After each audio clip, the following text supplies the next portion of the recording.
We all know Tiger Woods is in rehab for sex addiction. At least that's what the tabloids tell us. But can sex addicts really be cured? Well, here are some answers as a psychologist, Dr. Michael Friedrichs. Nice to have you back. Thanks. It's good to be back. It's funny, when we thought of this, we thought of you. But, but no, it is good to have you back. Let's first describe for people, what is sex addiction? Because I think most people would think, well, there's no such ailment. Well, I think there's a profound disagreement right now in the clinical circles. People are basically saying, is this a disorder that stands on its own? Does it have its own characteristics? Or does it fall under the broad rubric of addictions in general? Yeah. And when you look at it, it's kind of interesting. There's an ever-increasing number of things to be addicted to, right? Computer games, cigarettes, booze, Lady Gaga, whatever your thrill happens to be.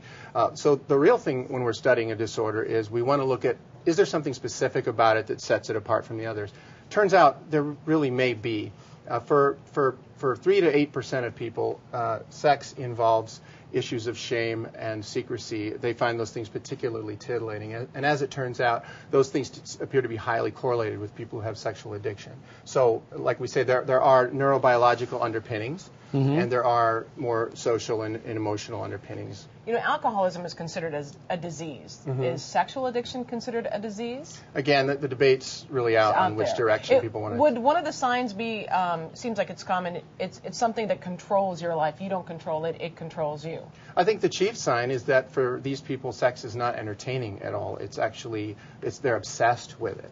A lot of people don't realize, but something like 40% of people who are currently in inpatient treatment for sex addiction are not actively sexual at all. It turns out that they're just obsessing about the issue. And so I know a lot of people, now it's used as an excuse, right? That's the suspicion that people have. If you have an affair, well, sorry, honey, I'm a sex addict. Right. The real question is, are you spending all of your time thinking about it, getting ready for it, ruminating for it, having new sexual experiences in the pipeline?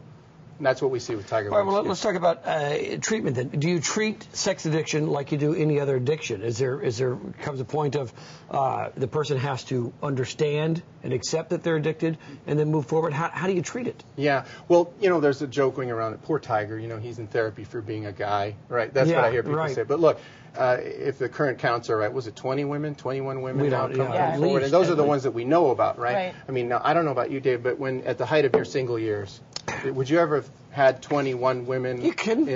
Look at me. No. If you could. Yes. It's an outrageous number. Yeah. That is an obscene amount of time and effort being spent doing this. Right. And so for him, I think treatment is really going to be him coming forward and being accountable for his being held accountable for his behavior, and I think if his therapists are good, that's what they're going to do. But is it that the person who is undergoing treatment understands why that plays a role in their life? For example, in other kinds of addictions, as I understand it, you learn why, you know, that perhaps you're gambling all the time or you're drinking all the time because you're really trying to drown out something else. Is that what sex does, and is that how it's treated? Well, there's a twofold way that they're going to look at it in therapy. Again, the neurobiological route is Mother Nature wants us to have sex, right? I mean, and thank heavens for that. There'd be no one in Portland. There'd be no one to watch the show otherwise.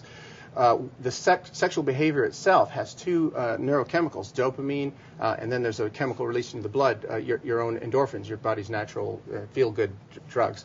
These things are mimicked by things like heroin, ecstasy, cocaine. So obviously, to put a finer point on it, do you remember when you found your father's Playboy magazines? Did that happen to you? Sure, of course What women don't understand, for men, is this is by and large a religious experience. Because at some point or another, you get down on one knee and you say, "Dear Lord, I'll never do that again," right? I mean, this is an experience that people have. Now, did you keep your promise?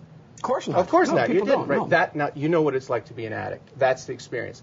Failure, promise after promise, breaking the rules. Now, everyone's going to be addicted to something. I subscribe to the behavior that there are life-affirming addictions and there are life-negating addictions. We can just choose which ones. So at the end of the game, your character is what manifests through the addiction.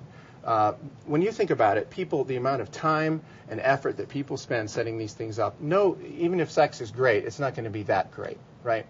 Well, and for Tiger, I'm guessing that it was easier for him because he had a team of people who facilitated what was happening. If he were just you or me, there's no way he could have done that and still managed to maintain a family life and a career. Well, that's what's so outrageous about it. I mean, he showed a wanton disregard for his wife's safety, for his family. That's the thing that any good therapist is going to be addressing with him in therapy.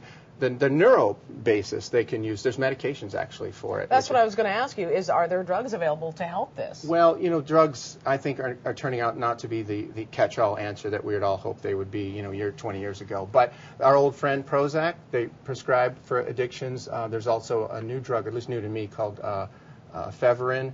There's Luvox, which is an old anti-obsessional drug. And get this, Depo-Provera, the birth control pill they're giving to people now to control levels of testosterone. Interesting. Wow. Absolutely fascinating. It is fascinating, and we appreciate more information on our website.